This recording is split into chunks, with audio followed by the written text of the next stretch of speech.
अथ श्री अनन्तपद्मनाभमङ्गलस्तोत्रम्।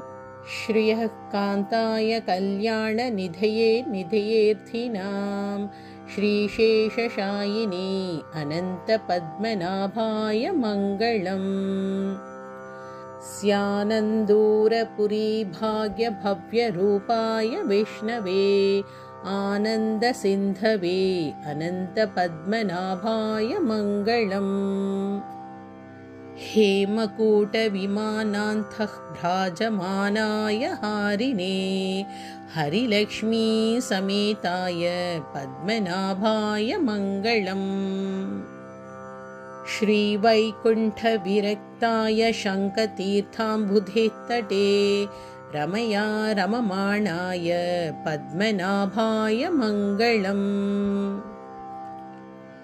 अशेषचिदचिद्वस्तुशेषिने शेषशायिने अशेषदायिने अनन्तपद्मनाभाय मङ्गलम्।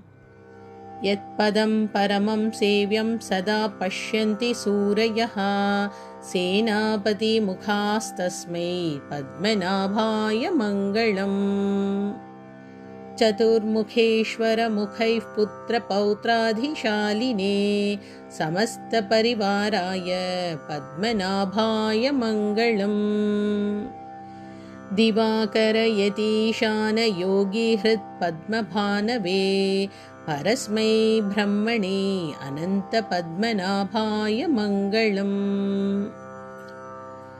पराङ्कुशप्रबन्धोक्तिप्रथिताय परमात्मने पूर्णाय महते अनन्तपद्मनाभाय मङ्गलम्। वञ्चिभूपशिरोरत्नरश्मिनीराजिताङ्घ्रये वाञ्छिताखिलदायास्तु पद्मनाभाय मङ्गलम्।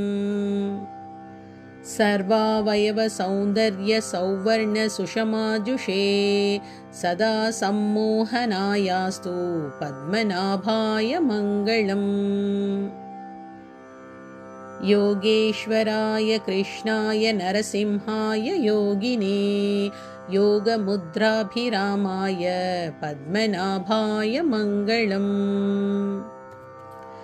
अनन्तपुरनाथाय निरन्तरदयामुचे अनन्तपद्मनाभाय नित्यश्री नित्यमङ्गलम्।